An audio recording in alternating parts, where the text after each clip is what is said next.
네, 저는 이번 특강 사회를 맡게 된 한국가톨릭미술가협회 사무국장 이은상 마르셀리노입니다. 반갑습니다.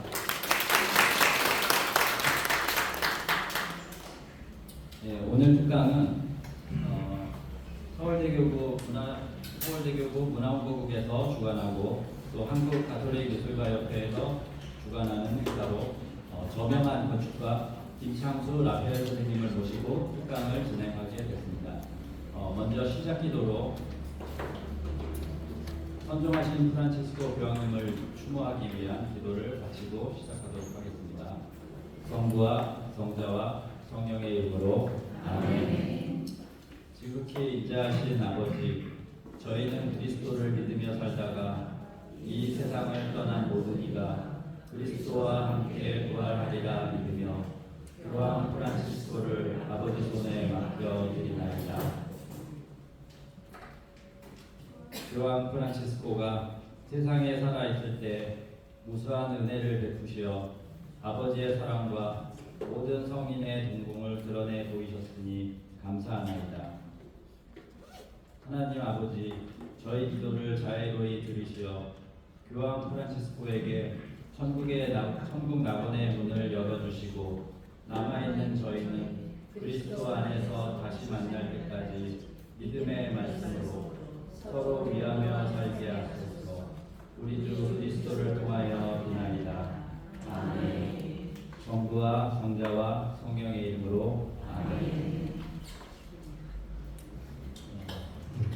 다음으로 한국가톨릭미술가협회 박혜원 회장님께서 오늘 강의를 맡아주신 김창수 라펠 선생님의 소개와 인사 말씀을 드리도록 하겠습니다. 박수 부탁드립니다. 네, 안녕하세요. 오늘 이렇게 날도 늦은데 여러분이 함께 해주셔서 깊이 감사드립니다. 어제 존경하올 프란치스코 교황님께서 천상의 하느님의 집으로 돌아가셨습니다. 진정 사랑의 모습을 몸소 보여주신 교황님이 벌써 그립습니다.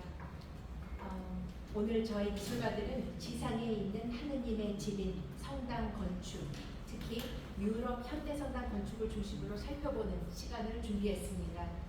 기나긴 그리스도교 역사를 자랑하는 유럽의 훌륭한 사례들을 살펴보면서 우리 한국 문화와 실전에 적합한 하느님의 집 공간 조성에 대해 진지하게 고민하고자 합니다.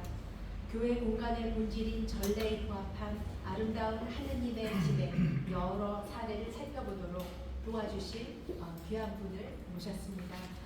주교회의 주최 제12회 가톨릭미술상 건축부문 수상자이시며 현재 주교회 문화예술위원회 위원 그리고 UDA 건축사무소 소장이시고 현재 한국교회 건축계에서 활발하게 활약하시는 김창수 라파엘 선생님이십니다. 네, 여기 모시겠습니다.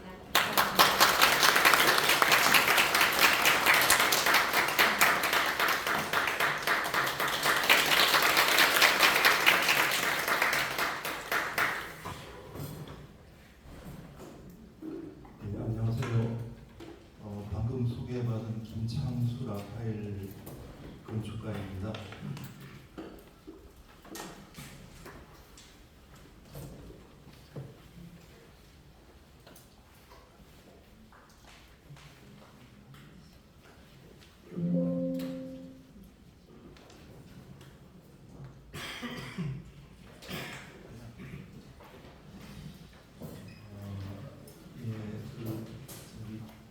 저명하다고 소개를 해주셨는데 이렇게 저명하지는 않고 교회 건축에 관심을 가지고 열심히 하고 있습니다. 지금 날씨도 안 좋은데 이렇게 많은 분들이 오셨는데 지금 와 계시는 이제 모든 분들이 아마 성당을 당연히 다니실 거라고 생각됩니다. 그래서 우리가 다니는 지금 성당에 대해서 한번 우리가 생각을 해보는 시간을 가지기 위해서 이 강의를 마련했습니다. 대략 한 2000년 가까이 이렇게 내려오면서 유럽에 이렇게 전례를 거행하는 그런 공간이 성당들이 지어졌는데 그 성당들이 20세기 이후에 그러니까 전체가 1900년대부터 지금까지 대략 한 120년 정도의 기간 동안에 어떠한 모습을 보였는지에 대해서 집중적으로 오늘 살펴보도록 하겠습니다. 어떻게 보면은 지나치게 좀 단순한 경향이라고 볼 수도 있는데, 유럽의 성당 건축을 이야기할 때 몇 가지의 몇 가지 이정표를 생각을 해볼 수가 있을 것 같습니다. 그 중에서 첫 번째가 313년에 있었던 밀라노 혁명이라는 거 뭐 다 아시는 것처럼 그 이전에는 이 박해 시대가 계속되면서 성당이라는 건물을 드러내놓고 이렇게 지을 수가 없다가 본격적으로 성당을 지을 수 있게 되는 것이 이제 313년에 콘스탄티누스 대제에 의한 밀라노 혁명에서 가톨릭 교회가 공인이 되고 신앙의 자유가 허용이 됐습니다. 근데 이걸 우리 한국의 현실에 대입을 해보자 그러면은 이 한국에서는 1784년에 이승훈이 북경에 가서 베드로라는 세례명으로 세례를 받고 돌아온 게 1784년이고, 그로부터 대략 한 100년 정도의 박해 시대를 거치다가 조울소 통상조약이라는 조선과 프랑스가 맺은 외교 협약을 통해서 신앙의 자유가 우리나라에 이렇게 허용이 되게 됐습니다. 그게 이제 1886년입니다. 그 다음에 유럽 성당 건축을 이야기할 때 우리가 또 빼놓을 수 없는 게, 성당하고는 크게 상관이 없을지 모르지만 건축과 상관이 있는 산업혁명이라는 부분에 대해서 이정표로 생각을 해볼 수가 있습니다. 그래서 산업혁명을 통해서 새로운 재료, 새로운 기술, 공법들이 만들어져서 이것들이 성당 건축에 지대한 영향을 미치게 됩니다. 그리고 마지막으로 최근에 1962년, 65년에 가톨릭 전례의 현대적 개혁을 이룬 제2차 바티칸 공예가 다시금 현대 성당 건축에 큰 영향을 미치게 됩니다. 그래서 오늘 여러분들과 함께 살펴볼 성당이 대략 한 12가지 정도가 있는데 이걸 연대별로 한번 나눠봤습니다. 그래서 대략 1930년경에 그리스도 몸 성당부터 시작해서 50년대 성녀 안나 성당과 롱샹 성당, 그리고 90년대, 2000년대를 거쳐가지고 유럽에 이제 많은 성당들이 지어진 것을 같이 한번 살펴보시겠습니다. 첫 번째가 그리스도의 몸 성당인데, 이게 독일의 쾰른 근처에 있는 아헨이라는 데 있습니다. 그리고 연대가 1929년에서 30년에 지어졌습니다. 그 1929년에서 30년이라는 것은 우리나라에 대입을 해보자 그러면 지금 이제 우리가 와 있는 이 명동 성당이 1892년에 착공이 되고 1898년 1898년에 복원이 됐습니다. 그러니까 명동 성당보다 불과 30년 뒤의 일입니다. 이게 그리스도 몸의 성당이. 그리고 우리 다 알고 있는 공설이 성당 같은 경우가 1922년에 복원을 했거든요. 그렇기 때문에 그 공설이 성당 짓고 나서 불과 몇 년 있다가 지어진 성당이 그리스도 몸 성당입니다. 근데 이 성당은 아무런 장식도 없고 그냥 하얀색 박스입니다. 그리고 당시로서 혁명적인 교회 건축이었고 또 건축가 루돌프 슈발츠가 설계를 했는데, 이 성당이 주장하는 바는 비어있고 단순하고 그렇지만은 빛으로 가득 찬 공간이라는 것입니다. 그래서 당시에 이 성당을 짓게 되는데 영향을 미쳤던 전례운동이라는 게 있었는데 그 전례운동에 크게 이렇게 기여한 그 로마노 과르디니 신부님의 이야기가 이 성당을 보고 한없이 비어있는 지극히 겸손한 공간은 하느님의 임재를 드러내고 있다 이런 말씀을 했습니다. 외관은 이렇습니다. 우리 명동성당하고 비교했을 때 그냥 아무것도 없죠. 그냥 독일 아인에 있는 공업지대에 있는 그런 근로자들을 위한 성당입니다. 근데 이 성당이 어떻게 보면은 성당 건축에서 20세기와 21세기를 열었던 모든 것을 다 가지고 있다고 이야기해도 과언이 아닌 그런 성당입니다. 내부해졌습니다. 흔히들 우리 성당에 들어가면 벽에 보이는 십자가 하나 없죠. 그런데 이 성당을 처음 보신 분도 계시고 또 실제로 가보면 비어있다는 느낌이 안 들어요. 그냥 꽉 차 있다는 느낌, 어떤 충만한 느낌이 듭니다. 그리고 아무것도 없어요. 그냥 바닥과 벽과 천정만 있는데 여기서 이제 보실 거는 신자석의 벽하고 제단 뒤의 벽하고 똑같죠. 제단 뒤의 벽이라고 해서 뭐 특별히 다른 색깔을 칠하거나 다른 재료를 붙이거나 하지 않았습니다. 이게 이제 앞으로 전례운동에서부터 시작해서 2차 바티칸 공예를 거쳐서 나오는 그 정신인데 과거의 성당들은 신자석, 회중석과 제단을 구분하려고 그러고 분리하려고 그랬습니다. 그런데 여기서는 반대입니다. 신자석과 회중석과 이 제단의 공간을 분리하지 않고 점점 합쳐가서 연결하려고 했고 바닥 재료를 보시면 까만색 돌이 깔려졌는데 까만색 돌이 그대로 따라 올라가서 제단으로 간 게 보이시죠? 단지 신자석과 제단을 구별하는 것은 그 높이 차이밖에 없습니다. 이게 이제 그리스도 모음 성당 1930년에 지어진 그리스도 모음 성당의 핵심적인 그런 장면이라고 보시면 되겠습니다.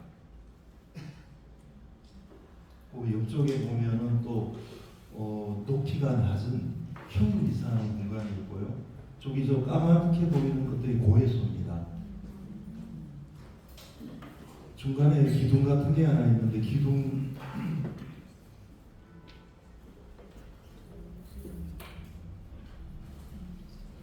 옆에 이렇게 하얗게 튀어나온 거, 요거는 이제 감론대입니다. 뒤에 들어오는 출입구 쪽 파이프로 간 쪽이고,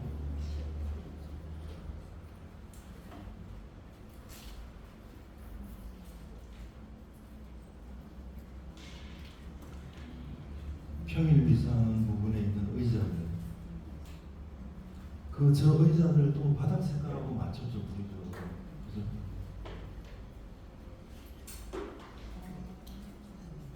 그리고 창의 모양도 무슨 아치이거나 원형이거나 하지 않고 그냥 평범한 사각형입니다. 지금 여기 제대가 보이는데 이 제대는 원래는 이 위에 있었습니다. 그런데 2차 바티칸 공예를 거치면서 위에 있던 제대를 이렇게 밑으로 내려놓게 되고, 그 다음에 화면상 요게 지금 독서대입니다. 독서대가 신자석과 제단의 경계 부분에 제단의 가장 앞쪽에 나와 있죠. 그죠? 그러니까 말씀이 이제 이 회중들에 잘 들리고 가까이 간다는 그런 의미를 지닙니다.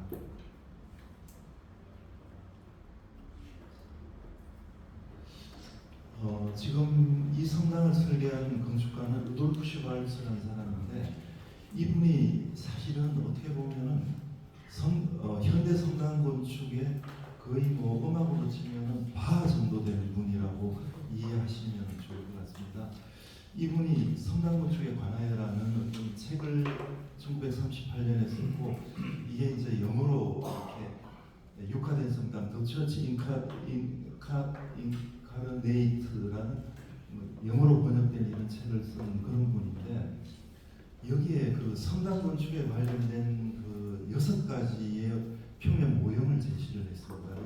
뭐 여기 적어놓은 것처럼 신성한 영성, 신성한 출발 해가지고 빛의 돈까지인데 사실 굉장히 어려운 얘기입니다. 이게 저도 열심히 읽어보려고 했지만 잘 이해는 안 되는데 이분이 성당 건축은 그리스도인의 생활을 표현하고 건물의 언어 속에서 건축의 재료로 주님을 담는 것이다.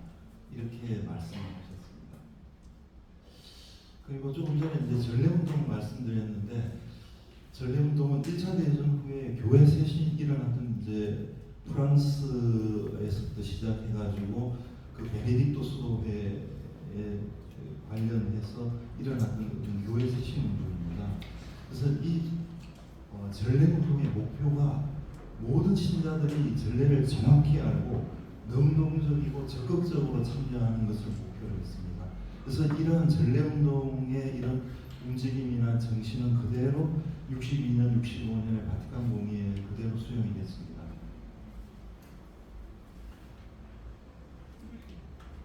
두 번째 보실 성당은 방금 보신 성당은 1929년에서 30년이라는 게 뭘 의미하냐면은 1차 세계대전이 끝난 뒤에 독일이 이렇게 패전을 딛고 부흥하기 시작했을 때 지어진 성당이고 두 번째 지어진 성당은 54년에서 57년입니다. 이거는 이제 2차 세계대전에 다시 한번 또 독일이 완전히 패망을 하고 거기서 다시금 독일이 일어서는 과정에서 1, 2차 세계대전을 거치면서 거의 그냥 그 수많은 성당들이 다 파괴가 됐습니다. 그 파괴된 성당 중에 하나가 지금 보여드릴 성녀 안나 성당인데 이 성녀 안나 성당은 시작이 748년도부터 시작해서 쭉 이렇게 지어졌다 부서졌다 하다가 쭉 오다가 1501년에 그 성모 마리아 성모님의 어머니가 되시는 성녀 안나의 그 머리 유해를 누군가가 이 성당으로 가지고 오게 됩니다. 그래서 그때부터 성녀 안나의 그 순례 성당으로 아주 유명한 성당이 됐습니다. 그러다가 1944년에 폭격으로 완전히 무너졌죠. 그래서 그 무너진 성당을 이제 새로 짓게 됐습니다. 가장 저 왼편에서부터 시작해서 오른편으로 이제 지금 있는 게 가장 오른편 성당입니다.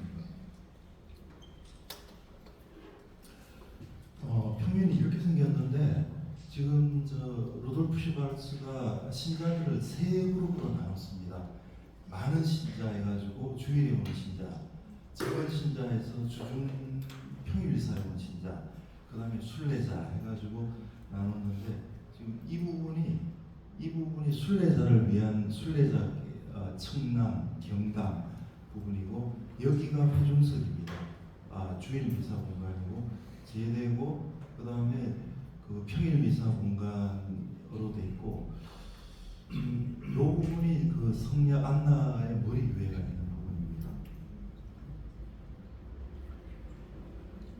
이 성당은 1944년 폭격으로 해서 완전히 무너져서 돌덩이밖에 없었던 것을 루돌프 슈발츠가 새로 지으면서 그 무너져 있던 그 돌을 다시금 쌓아가지고 폭격으로 부서진 돌을 쌓아가지고 새로 지은 성당입니다.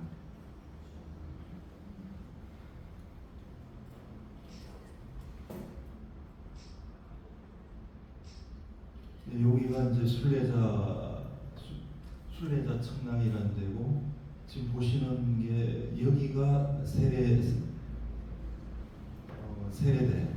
그다음에 저 뒤에 이쪽 부분이 여기가 성녀 안나 머리 위입니다.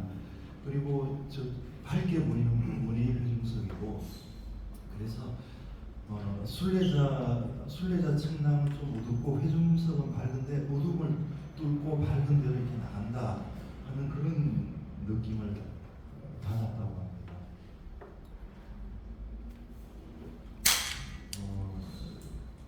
세례대, 그리고 성녀 안나 머리 위에 제대 뒤에는 십자가가 없고 저게 이제 생명의 나무라고 해가지고 구약에 나오는 그 생명의 나무입니다. 그래서 생명의 나무가 땅에서부터 뿌리를 내리고 이렇게 위로 올라가서 이렇게 생명을 번성한다. 그리고 저 생명의 나무가 제대와도 연결돼서 제대에서 이렇게 솟아나는 것처럼 보이게 하려고 그랬다고 합니다. 옆에 있는 또 오픈되어 있는 성들은 마치 이게 이제 고딕 성당 같은 그런 느낌을 주고요.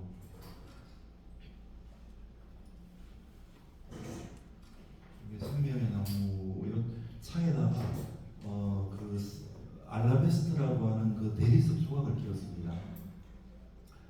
폭격에 이제 요인이 살아남은 벽도 하나 살리고 했는데 지금 루돌프 슈발츠의 두 가지 성당을 보셨는데 이 루돌프 슈발츠는 어떻게 보면 굉장히 이성적이고 그런 분이라고 보면 반대로 이제 반대의 분을 이번에 만나는데 르꼬르비제입니다. 다들 아시겠지만 르꼬르비제의 롱샹 성당은 루돌프 슈발츠의 성녀 안나 성당과 거의 시기가 같습니다. 프랑스에 있는 이것도 성모 마리아 순례지 성당인데 이 성당은 그냥 정말 아름다운 그 자체입니다. 어디서 보든 간에 형태도 아름답고 내부에 빛의 찬란한 향연이 있는 그런 어떤 아름다움을 경험해보고 싶으시다면 성녀 안나 성당을 가는 것보다는 르꼬르비제 롱샹 성당을 가셔야 될 것 같습니다.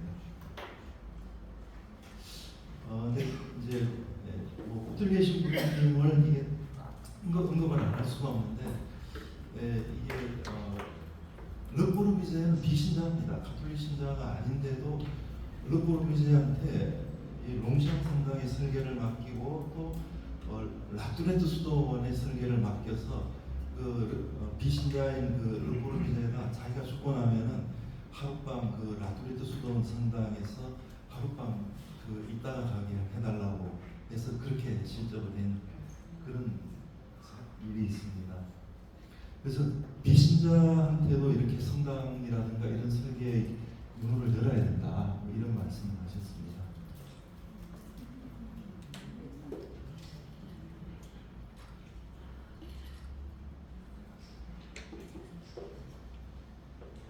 어느 쪽으로 보더라도 아름답습니다. 거의 감성적인 종합적인 성당입니다.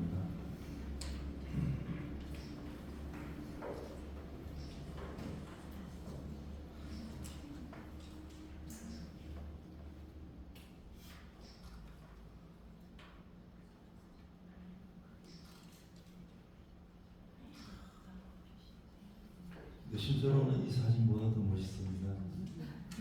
그런데 이제 이 성당을 가지고 예를 들어서 기능적인 잣대를 갖다든가 뭐 미사를 하는데 미사 경본이 안 보인다, 아니면 기도를 하는데 도대체 무슨 강론을 하는데 무슨 말을 하는지 알아들을 수 없다 하는 그런 어떤 실용성이라든가 합리성의 잣대를 들이댄다면 어떻게 보면 또 좀 굉장히 위협한 성당일 수도 있습니다.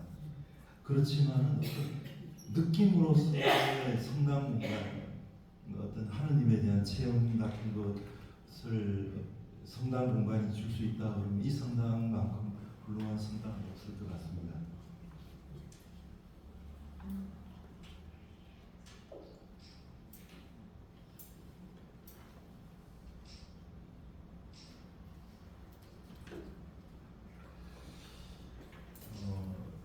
이제 시간을 확 뛰어넘어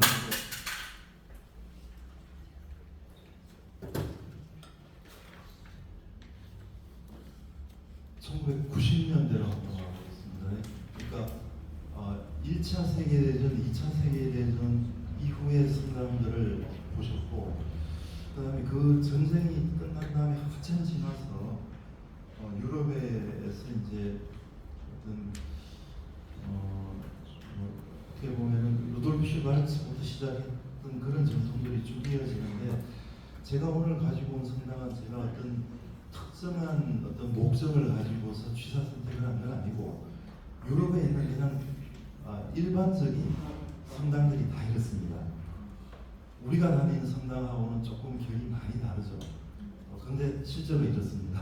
지금 보실 거는 알바로 시자라는 건축가를 아시는 분들도 많으실 것 같은데 국내에는 저기서 파주에 가면 미메시스 미술관이라고 있는데 그거 설계하신 분이고 또 등등 안양에 가면 무슨 파빌리온도 있고 그런 알바로 시자가 포르투갈의 국민 건축가입니다.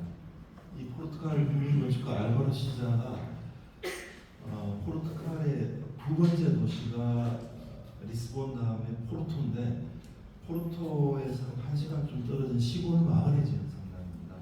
그래서 여기에도 그냥 단순하고 깔끔하고 추상적이고 또 여기서는 여기서 이제 세린드 그라운드라고 했는데 땅에 놓여 있다 이런 정신들을 굉장히 중요하게 생각을 하시더라고요. 지금 세 가지 성당을 보셨고 또 앞으로도 쭉 성당을 보시는데 지금까지 본 성당이나 앞으로 볼 성당들의 한 가지 공통점이 있다 그러면 생각해 보십시오. 그 모든 성당들이 1층에 있습니다. 그 성당들이 그죠? 우리가 다니는 성당 한번 생각해 보세요. 제가 다니는 성당은 2층에 있고 또 누가 다니는 성당은 3층에 있고 이렇습니다. 근데 여기 있는 성당들은 다 땅에 붙어 있고 그 다음에 대부분 다 거의 대부분 다 독자적인 건물입니다. 성당 하나만 있어요.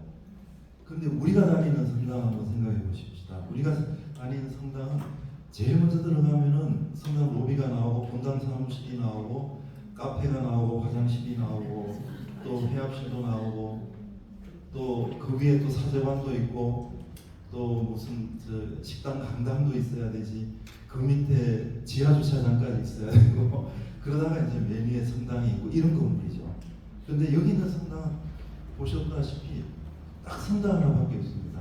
그래서 이게 이제 뭐랑 상관이 있냐면 어떤 건물의 정체성, 아이덴티티하고 상관이 있는 것 같아요. 성당으로서의 명확한 정체성을 전부 다 가지고 있고 땅에 붙어 있다 하는 그런 정신을 가지고 있습니다.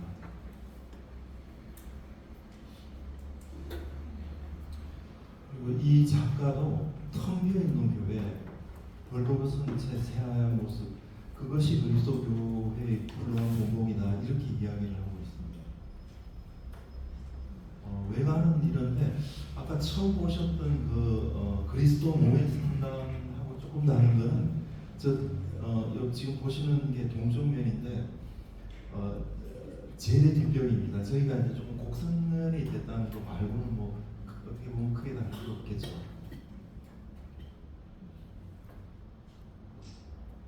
그 성당들 중에서 심지어 십자가 하나도 바깥에 없습니다. 근데 유럽 성당들이 요새 이렇게 나가더라고요.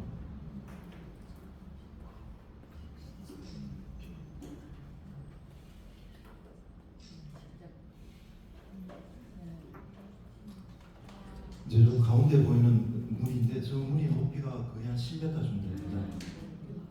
10m쯤 되는 문이고 뭐 이제 우리가 성당에 있는 그처럼 문이다, 뭐 재단이다, 뭐다 하는 건 전부 다 어떤 상징인데 문도 역시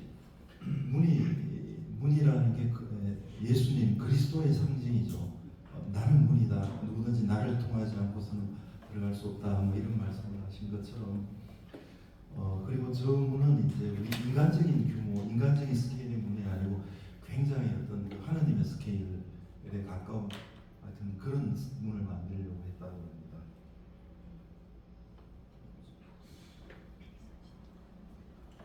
내부가 이렇습니다.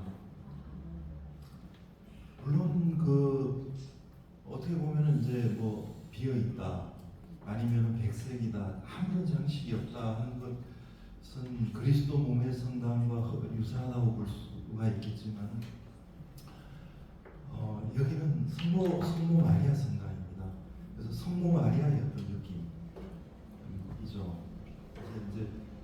보시면은 왼편이 이제 북쪽편인데 왼편에 이렇게 저런 둥근 어떤 게한 3가지, 3개의 어떤 둥근 게 있고, 그다음에 저 오른편 벽은 그냥 수직의 벽이고, 그래서 여기서도 아무런 장식이 없는 빛으로 그냥 충만한 그런 성당입니다. 그리고 여기서는 본당의 바닥이 나무로 돼 있어요. 본당의 바닥이 나무로 돼 있고, 처음에는 이런 논쟁이 있었다고 합니다. 우리나라하고 마찬가지로 우리 저 가운데 부분에, 가운데 통로에 이렇게 통로를 별도로 표시하기 위해서 가운데다 대리석을 깔아야 되는 거 아니냐, 뭐 이런 이야기도 있었대요. 그런데 그렇게 하지 않고 신자석을 왼편 오른편 구별하지 않고 전체로서 이게 나누지 않는다. 전체가 하나의 공간이고 통일성을 가지고 전체가 하나의 공동체라는 것을 강조하기 위해서 그런 통로도 나누지 않고 그렇게 만들었다고 합니다.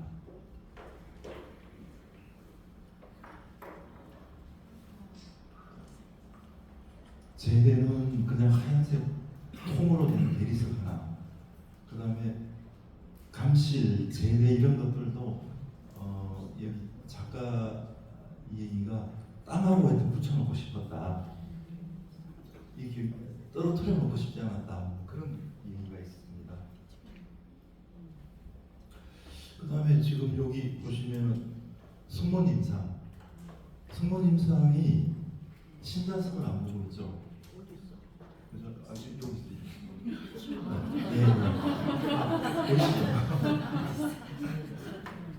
그 이제 성모님은 피조물이다. 그렇지만은 어떤 특별한 은총을 입으신 피조물이고, 우리 신자들과 같은 위치에서, 그리고 신자들 중에서 가장 앞쪽에 계시면서 성모님이 바라보고 계시는 거는 여기 앞에 있는 강문대, 그 다음에 여기 제대, 십자가 해가지고 강문대의 말씀에 귀를 기울이고 경청을 하고, 그 다음에 그 십자가를 바라보고, 그 다음에 또 여기 가까이 앉아 있는 신자들의 얼굴을 보면서 신자들을 바라보고 하는 그런 위치에 둬야 되겠다고 해서 그런 의도로 지금 저기다가 모셨다고 합니다.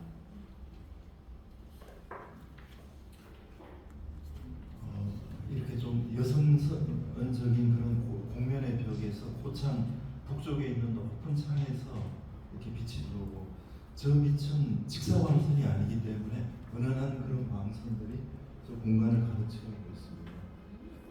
요건 아까 들어오기 전에 이렇게 문 좌우에 있는 수직적인 공간 중에 하나가 세례당입니다. 세례당이고, 거기에 이렇게 그 건축가 알바로 시장 스케치한 이렇게 세례받는 그런 모자이크.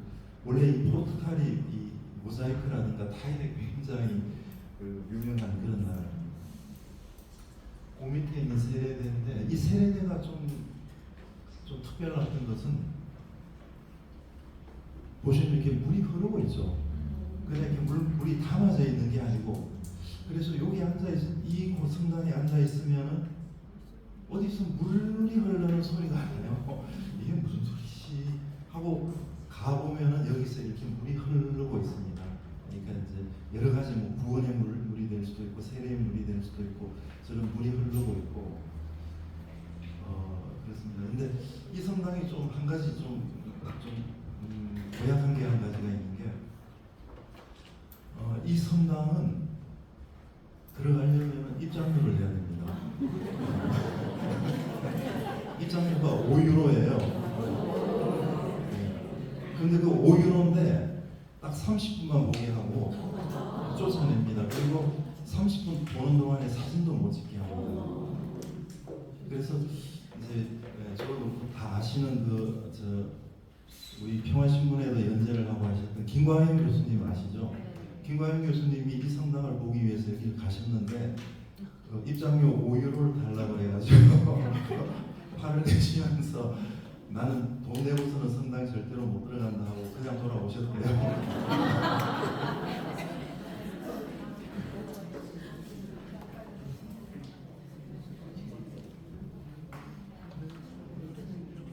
그럼 이사 때는 그냥 입장이 가능한데 그 외의 시간에는 어쨌습니까? 예, 아마 제가 미사 시간에는 안 있어봤는데 아마 동네 사람들이고 다 아는 사람들이니까 뭐 그냥 입장시키는 거 아닌가 싶고 미사를 뭐 드리려고 그러면 당연히 가톨릭 신자라면 이렇게 들어갈 수 있게 해주는 게 맞을 것 같습니다. 근데 이 비슷한 사례가 뒤에 또 이제 사진에도 나오는데 근데 그러니까께서는 어떻게 저렇게 사진을 찍으시고 그 이제 이건 저는 가서 순진해서 사진 찍지 마라 그러면 안 찍기 때문에 제가 찍은 건 아니고 저희 사무실에 저랑 같이 일하는 분이 계시는데 그분은 이제 아주머니이신데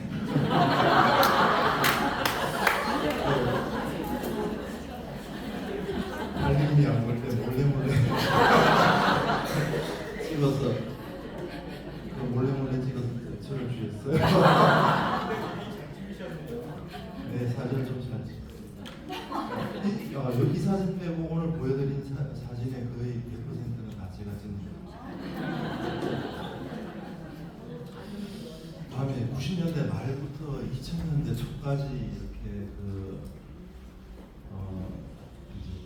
독일 성당을 하고 있는데 좀 이번에는 좀 파격적인 성당인데 뭐 아시는 분들 다 아시고 가보신 분들도 계시지만 헤르츠 예수라고 해가지고 뮌헨에 있는 성당인데 제가 들어보니까 이 헤르츠 예수 성심 성당은 그냥 뮌헨에만도 여기도 헤르츠 예수 저기도 헤르츠 예수 뭐 많대요.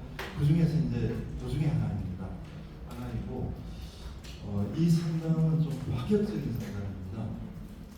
건물 전체가 유리로 된 성당이거든요. 여기 좀 잘못됐네. 이 성당은 원래 성당이 있었는데 뭐 1800년대인가 지은 성당이 있었는데 동네 애들이 여기서 불장난을 하다가 이렇게 불이 나서 성당이 불가닥해가지고 아마 새로 짓게 된 것 같습니다. 그래서 이 성당은 사각형 유리 성당 안에 내부에 사각형으로 된 또 나무로 된 이런 어떤 틀 같은 것이 하나 있는 그래서 그 자작나무 밝은색 자작나무 한 2,000개가 넘는 것을 이렇게 만들어서 그런 내부에 어떤 막 같은 것이 하나 있습니다. 이제 이렇게 생겼는데 이게 앞에 보면 크게 이렇게 벌어지는 것이 큰 문입니다.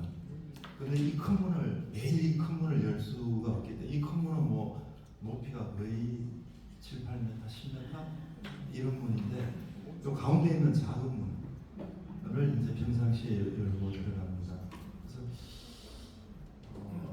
테두리는 유리로 된 성당이고 안에 또 이렇게 나무로 된 이런 틀이 하나 더 있다고 보시면 되고 사진을 보시면 이 성당이 97년부터 2001년까지 지어졌습니다. 그래서 뒤에 사진에서 평상시에는 요문 이 문으로 출입을 하고 어떤 중요한 날에는 이 큰 문을 열게 됩니다.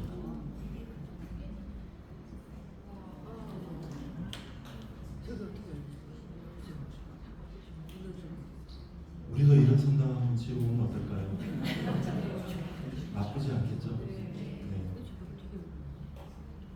가까이 가서 보면은 이렇습니다. 지금 보신 이것이 이제 그 유리 성당에다가 외벽에 어떤 그 애칭을 해서 유리에다 애칭을 해서 스테인드 글라스인데 지금 여기 더 가까이 보시면 이렇습니다. 모십니다. 이 스테인드 글라스를 하신 작가는 영국 작가입니다. 영국 작가인데 그 영국 작가가 이 스테인드 글라스를 한 거는 이게 나름대로 이제 메소포타미아의 서령 문자에서 아이디어를 얻어가지고 그 작가가 자기 나름대로 개발해서 이 서령 문자가 지금 이야기한 게 뭐냐면은 요한복음에 나오는 예수님의 순환기입니다. 이 건물 전체에 이렇게 못을 가지고서 요한복음에 예수 그리스도의 순환기를 표현했다고 합니다. 그래서 유리 건물이라고 해가지고 그냥 덜렁 그냥 의미 없는 유리 건물이 아니고 유리 건물을 통해서 이런 정신들을 구현을 했습니다. 중요한 날 열리면 이렇게 열립니다. 열린 장면. 그리고 이렇게 열리고 또 제가 이제 여기는 성당으로서만 쓰는 게 아니고 성당이 또 지역 사회와 교류를 한다고 여기서 무슨 음악회 같은 것도 하고 그런 장면을 본 적이 있습니다. 지금 들어가면은 이게 이제 십자가가 하나 보이는데 이 십자가는 불타기 전에 원래 있던 성당에 있던 십자가를 여기다가 이렇게 새로 지은 성당에 보신 거고 안에 있는 게 자작나무로 만든 어떤 틀입니다.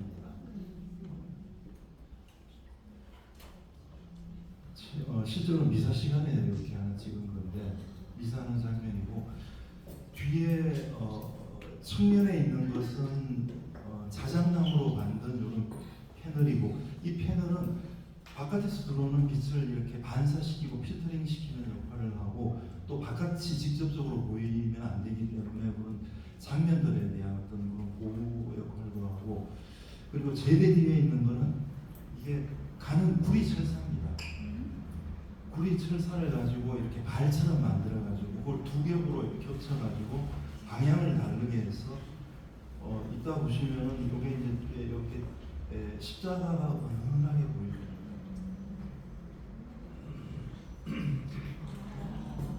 십자가가 보이시는지 모르겠습니다.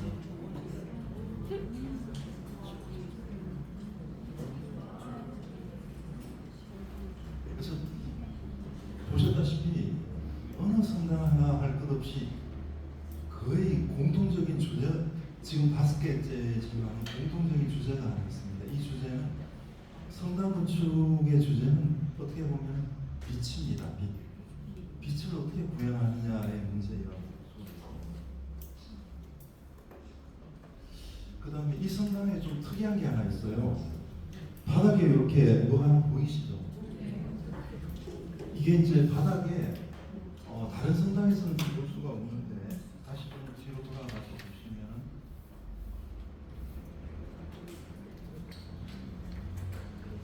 이게 바닥에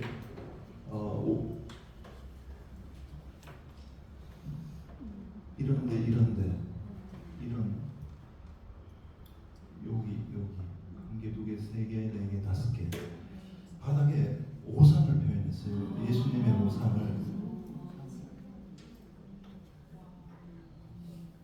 여기 보시면은 이게 아마 이렇게 가슴 정도 될 것 같아요. 이 양팔, 가슴, 양발 이렇게 했는데 저 오상을 어떻게 표현했냐면은 저 성당 바닥에 이렇게 바닥이 좀 깊숙하게 돼서 거기에 비디오 설치 예술이 있습니다. 그래서 거기에 어떤 장면이 그냥 못을 갖다 대고 못을 받고 못에 박히고 하는 것이 계속적으로 반복해서 상영되는 그런 비디오 설치된 것인데 요 위에서 보면은 이렇게 보게 계속 장면이 바뀝니다. 그래서 바닥에다가 오상해서 아무리 유리로 지은 성당이 최신 21세기 성당이지만은 성당은 어쨌거나 성당이라는 것 자체가 예수님의 몸이다 하는 것을 나타내기 위해서 오상을 이렇게 바닥에 두었다고 합니다. 보이시죠? 이렇게 이쪽에도 저 뒤에도 있습니다. 그 다음에 또 한 가지 좀 언급하고 싶은 것은 이거 스피커입니다. 스피커가 우리 성당에는 너무 뭐가 많아요. 어떻게 보면 스피커조차도 이렇게 컬러를 맞춰서 딱 이렇게 자작나무 패널 속에 싹 집어넣어서 스피커가 어디 있는지 저 같은 이제 어떤 직업 정신을 가진 사람은 찾을 수 있지만은 보통 사람들은 스피커가 어디 있는지 알 필요가 없잖아요. 전례에 방해되는 것은 전부 아무것도 보이지 않습니다. 이건 성가봅니다.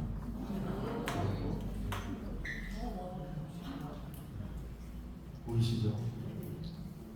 감실도 뒤에 있는 요 십자가 발처럼 이렇게 동으로 된 이렇게 누에고치처럼 만들어서 가운데 있는 요게 딱 열면은 열립니다. 그래서 감실이 하얀색 대리석이고 이 대리석이 아까 보셨던 그 제대하고 같은 대리석입니다. 십자가의 길은 요런 이제 바깥의 유리와 안에 그 자작나무 틀 사이에 이렇게 요게 십자가의 길인데 이 십자가의 길도 현재의 이스라엘 그 부분을 사진을 찍어서 요거 지금 상처 이렇게 해서 사진으로서 그 현재의 그 장면을 사진을 찍어서 십자가의 길을 만들었습니다. 지금 시간이 5시 한 50분쯤 됐는데 4시 50분 잠깐 10분만 쉬었다가 나머지 빨리 하겠습니다. 10분 동안 쉬도록 하겠습니다.